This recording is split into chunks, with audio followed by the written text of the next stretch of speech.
Magandang umaga sa ating mga katamba. Ngayon naman mga katamba ay pupunta na naman tayo ng laot mga katamba para manghuli ng pusit.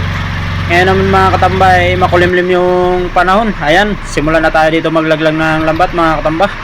Makapal yung ulap na sa taas mga katamba, parang ulan nata ito mga katamba. Ngayon naman mga katamba ay nag-aantay na lang tayo ng baba dito mga katamba, kasi paisa-isa na baba dito yung tao mga katamba. Ayan, simulan ng baba dito mga katamba. Pero pangit ng panahon mga katamba, makulimlim yung yung taas, kaya ang dilim. Tingnan natin mga katamba kung may pusit kaya dito mga katamba. Ayan, bumaba na yung tao dito mga katamba. Antay na lang tayo dito mga katamba kung kailan tayo bababa. Kaya ngayon mga katamba, ayan, susunod na tayo dito mga katamba. Tayo na ang bababa dito mga katamba. Ayun, bumaba na tayo dito mga katamba. Habang lumalangoy tayo dito mga katamba, minsan kasi dito mga katamba nakakuha tayo ng shell. Kaya naman mga katamba, may nakita tayo shell dito mga katamba. Ayan, pinulot ko na mga katamba. Ayan, nandito pala yung mga katamba, oh. Ito pala yung nakuha kanina natin na shell mga katamba. Ayan, libre na naman ng ulam natin dito mga katamba. Ay, naulan pala talaga mga katamba. Talagang inabot tayo ng ulan dito sa laot. Tapos ang sama pa mga katamba, wala tayong huli dito.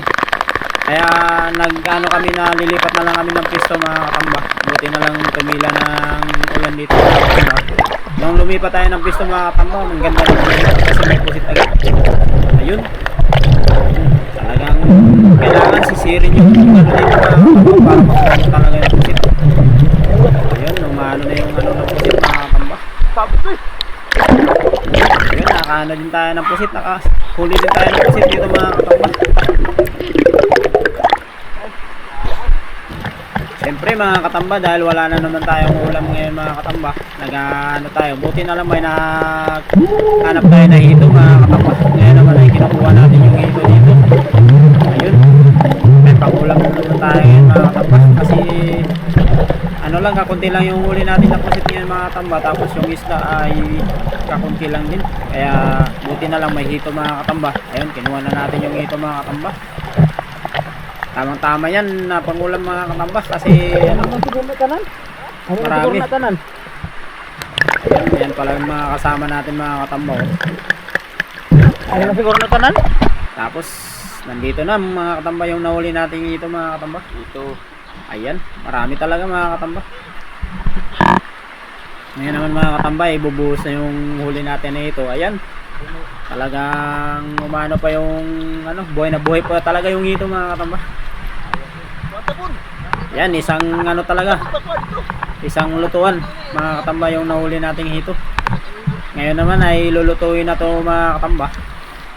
Siyempre hindi na tayo magpapauli mga katamba, kasi luto na yung ulam natin. Kainan na, ha. Yan mga katamba, kain na tayo dito mga katamba. Oras na ng kainan, kailangan natin kumain dito mga katamba, kasi para may lakas lumangoy. Kailangan natin magbusog mga katamba. Ayan yung ulam natin mga katamba, yung hito kanina na nahuli natin. Kain po tayo mga katamba. Doon pala sa mga hindi pa nakapollow at mga gustong mag-follow na po. Sarap ng kain na naman dito mga katamba, kasi tinulang na naman yung ulam natin. Tinulang hito. Thank you for watching mga katamba.